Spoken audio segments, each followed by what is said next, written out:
Il-Prim Ministru illi jrid ikellem lin-nies tiegħu biss. Prim Ministru li jitkellem u jissottometti ruħu għal-intervista dwar materji tal-Gvern mal-magna tal-propaganda tal-Labor biss.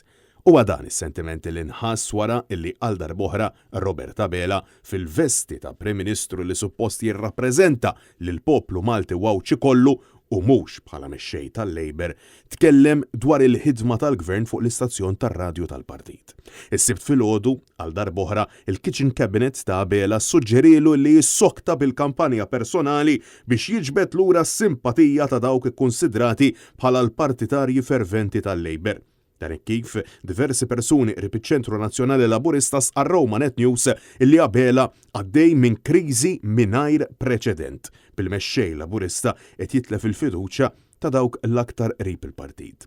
Bela tkellem fost l-oħrajn dwar ħondo ir-rummien madankollu filwaqt li stqarr li se jkunu qed jippreservawh ma kommettix ruħu li se jikkonverti din iż-żona f'Heritage Park bħalma qed jipproponi l-Partit Nazzjonalista. U minflok infex f'attakk partiġan.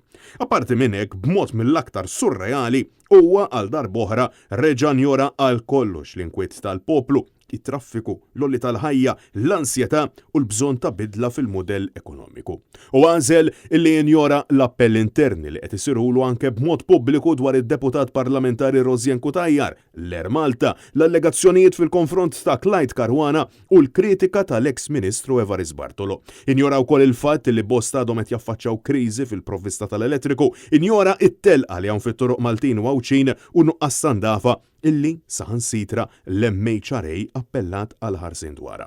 Numru ta' persuni saħqu illi il-Prim Ministru ta' Malta għandu jindirizza ċertu temi fuq ix-xandir tal-Istat u jissottometti ruħu għal kull domanda ta' kull ġurnalist minn kull kamra tal-aħbarijiet. Minflok, Roberta Bela qed jażel illi jilab home għax jibża mid-domandi illi għandhom isiru u jipprietka għal konvertiti li s-sinjali kollha qed juru li anke dawn issa qed jiġuhom id-dubju minnu, kif ikkonfermaw ukoll l-eks Ministru Evarist Bartolo.